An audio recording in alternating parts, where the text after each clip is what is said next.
era tuzze n'obukadde 20. Sebo tweyanza nnyo tweyanze ge bafather mwebale nnyo mwebale ddala tusaba Omukama naffe atugabanyize ku mikisa.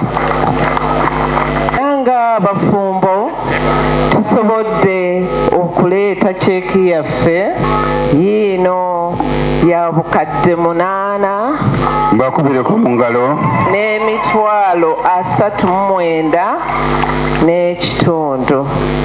Amba eno ntandikwa tetunatuukira okuza olunaku lwaffe tumanya bana abatwongeddeko okulanga tugusa ensonga eno. Agambye kakwateko mu Ssaabasumba mu ngalo ku Yoyoota ku myaka 10 yaliwo n'abaako kyakola.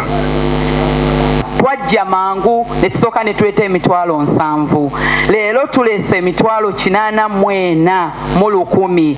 Ate waliwo n'abakuwadde seminti omukalu ensawo 2 naye kyeyamaani w'akakiiko akazimbi agenda kumbuulira nzikkirize wali we bazimba nzimukwase oba nziteekewo ensawo ezo. Abalala tugenda kubagamba nti bannaye tulina omulimu gwe tukolawa ogwo omulimu gwange ogenda mu cabinet ne mbagamba mulimu gwange ogamba ba MPs nti bannaye tusonda kasente kano kuba repairs ziba nnyingi okusinga ne sente ezazimba. Nolwekyo twagala tutuuke ku kijaguzo kyaffe eky'emyaka 10 nga sente ezo zifuniddwa. Bishop neyama okuba nga ngamba bannange nga tujja wano tuleeta akantu kano. I'm here today at Lubaga Cathedral to show my support to this church for the great service it has rendered for 100 years. We are trying to support the development of renovation of Lubaga Cathedral. In these 100 years, we appreciate mainly their service in the church, their service in the schools, their service in the medical services, their service in the homes. We recognize their services through the youth, through the women. So we know how important the church is for this country. So as leaders, we came to support them. But also me, I have some special attachment to the Catholics. They are my neighbors. They are my neighbors in Zambia. So for me, I have come to support my neighbor. I've been with them for more than 15 years. No, they have to write to me. They have to write to me about the road.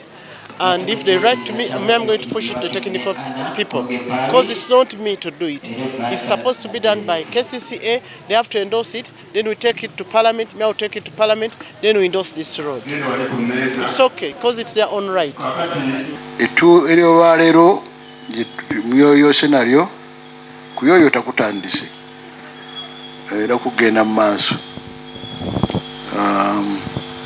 Tusuubira nti tunaaba tulina kitutuuseeko olunaku lwa 26 Okitoba wenaatuukira naye ekijaguzo kya mwaka mulamba si kya lunaku lumu. Tusabe Mukama atuyambe tukole ebisinga obungi ebisigadde tujja bisona nayo tubimalirize. Olwaleero omuwendo gwonna gwa miliyoni 7.3 emitwalo 12.8 tweyanziza nnyo